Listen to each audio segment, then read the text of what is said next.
Why are some of the most seasoned Western defense analysts, men and women, who've spent their careers dissecting stealth bombers and fifth-gen marvels, quietly turning their attention to Pakistan's jet strategy? Not to praise it publicly, of course, that would be too obvious, but they're watching, they're studying, and not without reason.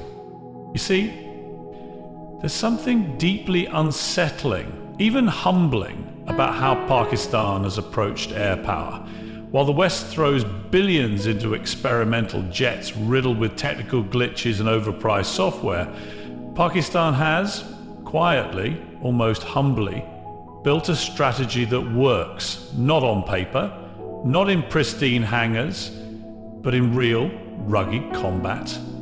The kind that doesn't come with warning labels and political insulation. At the heart of it all is the JF-17 Thunder, a fighter born not out of ego, but out of necessity. It doesn't claim to be the most invisible, the fastest, or the most high-tech. But it does fly, it does strike, and more importantly, it doesn't bankrupt a nation to get airborne. That alone should send shivers down the backs of defense bureaucrats who've tied their nations to the leash of defense contractors.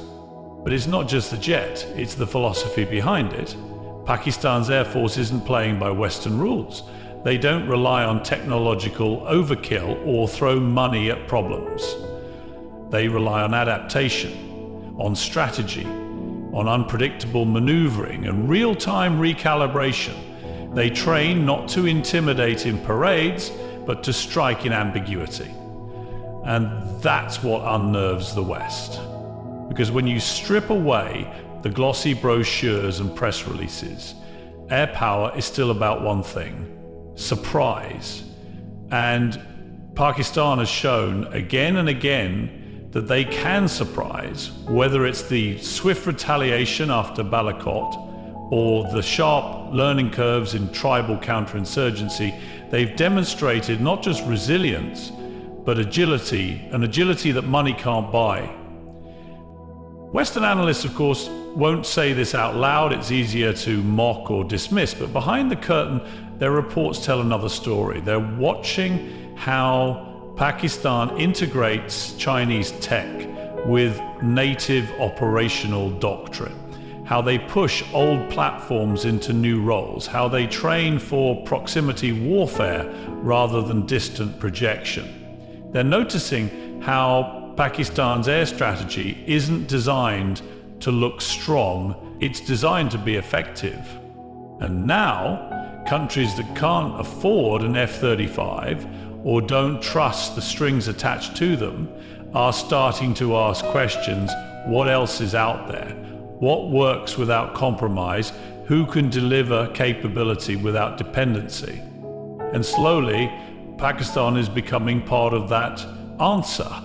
So while the West continues to write billion-dollar checks in pursuit of perfection, Pakistan is quietly refining a doctrine that values utility, sovereignty, and realism. And whether the experts want to admit it or not, that's a strategy worth studying.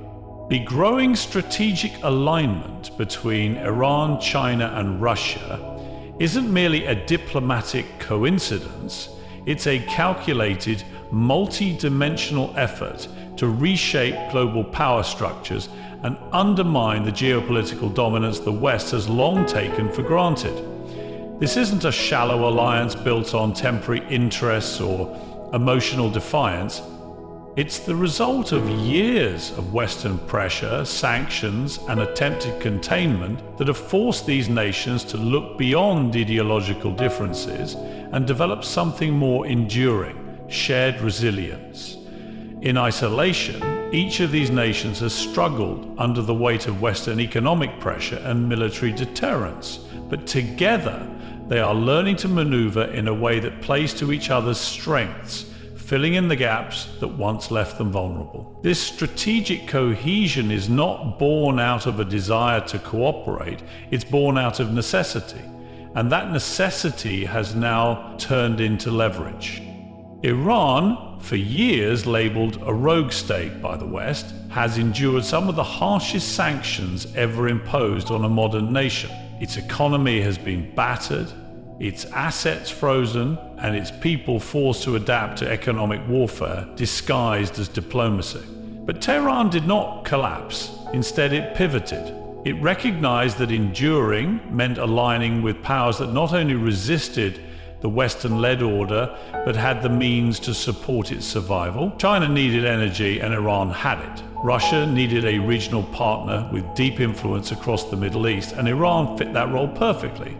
What began as tactical partnerships have now matured into long-term strategic frameworks. The 25-year cooperation agreement between Iran and China, which includes military, intelligence, and economic provisions, was not some rushed signature for photo ops. It was a foundational document outlining decades of intertwined interests. Beijing now has a stake in Iran's infrastructure, oil fields, ports, and political future. In return, Iran has a powerful backer in the world's second largest economy, one capable of defending it on international platforms, shielding it from isolation, and integrating it into a broader anti-Western economic network. Russia's bond with Iran has evolved in similar fashion.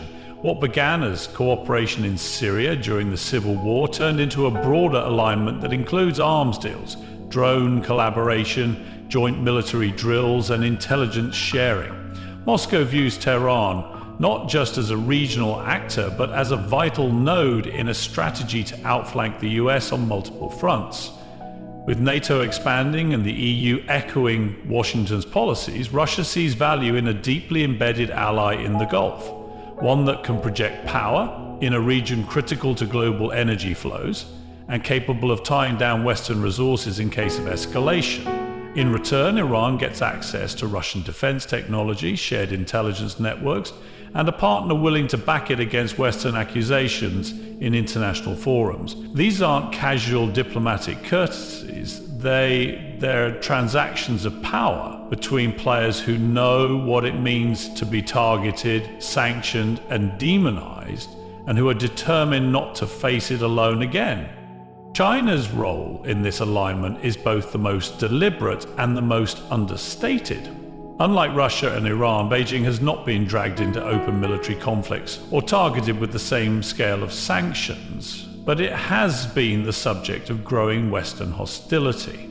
From tariffs and tech bans to military encirclement in the South China Sea, China saw what happened to Russia after Crimea and to Iran after the nuclear deal collapsed, and it began preparing. It built its own financial networks to reduce dependence on SWIFT. It developed SIPs as an alternative to the Western-dominated financial system. It began trading oil in yuan instead of dollars. And more importantly, it identified partners who could help it create a world where US economic coercion no longer guaranteed obedience. Iran became a key piece in that puzzle, not just as an energy source, but as a strategically located partner at the crossroads of Asia, the Middle East, and Europe. Through Belt and Road projects, Chinese investment in Iran expanded rapidly, covering transport corridors, industrial zones, and digital infrastructure, all designed to reduce Western leverage over global trade. This trilateral axis is not about formal treaties or ideological brotherhood. It's about shared experience, strategic patience, and mutual reinforcement. And its allies use economic pressure, military threats, and media narratives to force compliance. Each of them has built mechanisms to counter that, whether it's through cyber capabilities, proxy warfare, currency swaps, or information campaigns.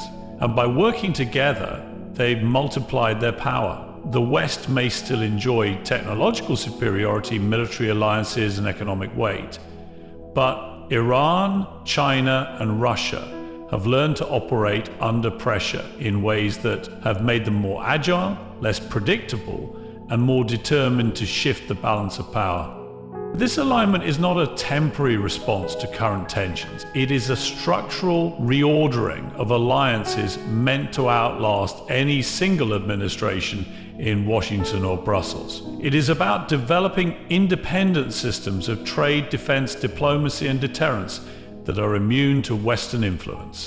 And it's already reshaping how other nations position themselves globally.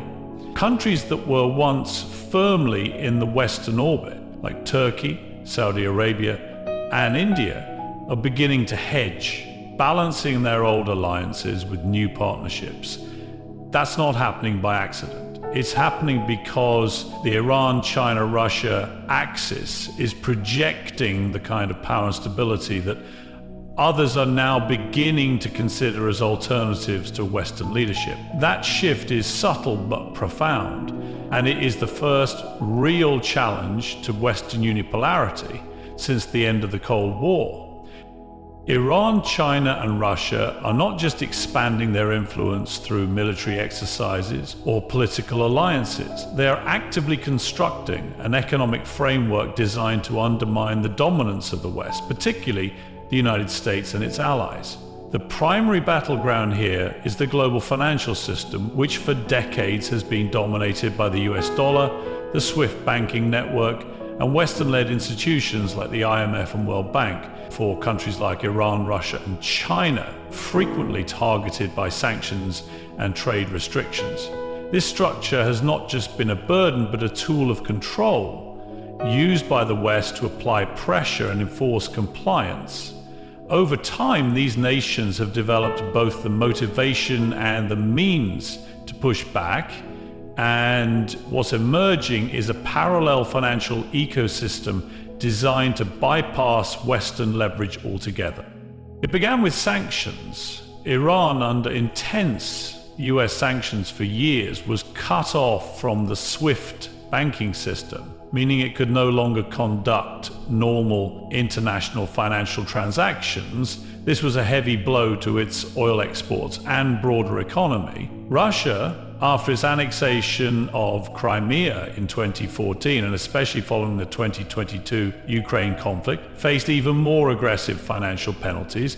Banks were blacklisted, the central bank's reserves were frozen, and global companies fled the Russian market.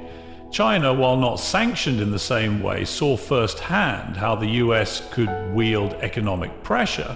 Sanctions on companies like Huawei, restrictions on semiconductor access, and the threat of dollar-based punishments for geopolitical actions.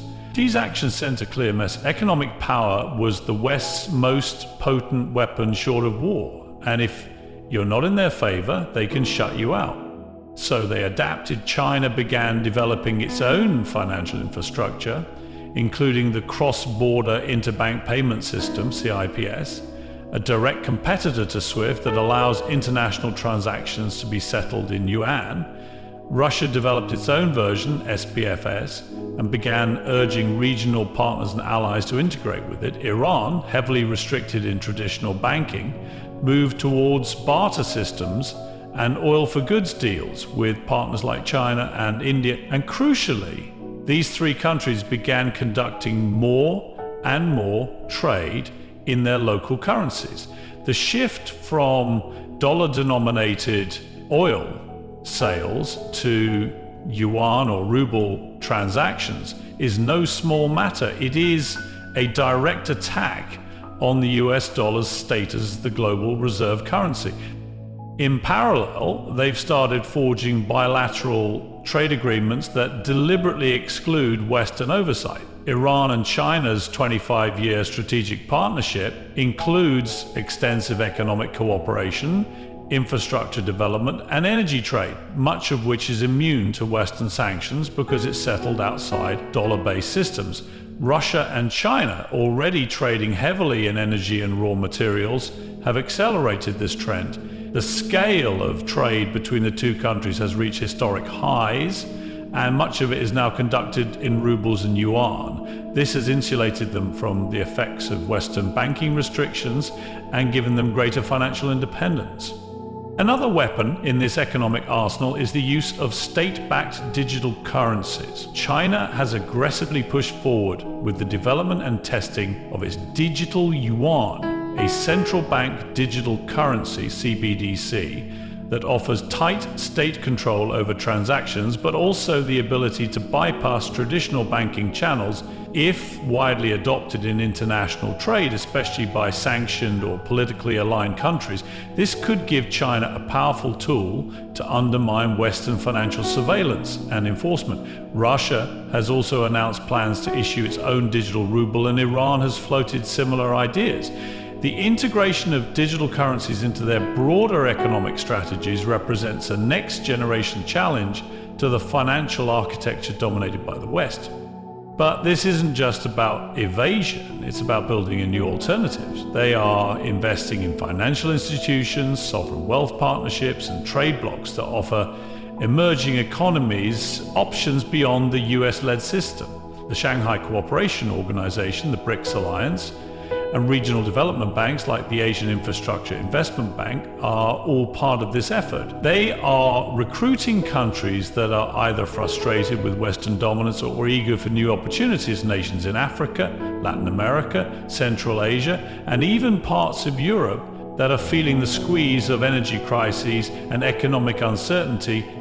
This economic counterattack is slower, quieter, and less visible than military maneuvers, but is no less dangerous, because if successful, it won't just weaken the West's ability to punish and isolate adversaries, it will redefine the global power map entirely. A world where countries can trade, invest, and develop without fearing dollar sanctions or Western financial institutions would be a world where the West's economic leverage evaporates. Iran, China, and Russia know this.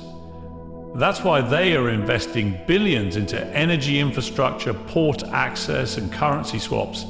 They are using their massive reserves of oil, gas, rare earth minerals, and industrial output as leverage to cement their position in this emerging economic order. The irony is that the West, in trying to isolate them, may have catalyzed a level of cooperation that wouldn't have existed otherwise. Shared economic hardship has become the foundation for shared economic ambition. And now, as they build new trade corridors like the North-South transport corridor from Russia to India through Iran, or the East-West energy corridors linking Chinese investments to Iranian oil, they are redrawing the map of global commerce. This isn't just a rebellion against the old order. It's the slow and deliberate creation of a new one, where the West no longer writes the rules. Iran, China, and Russia have quietly dismantled the Western economic playbook, not by direct confrontation, but by building an alternative financial system designed to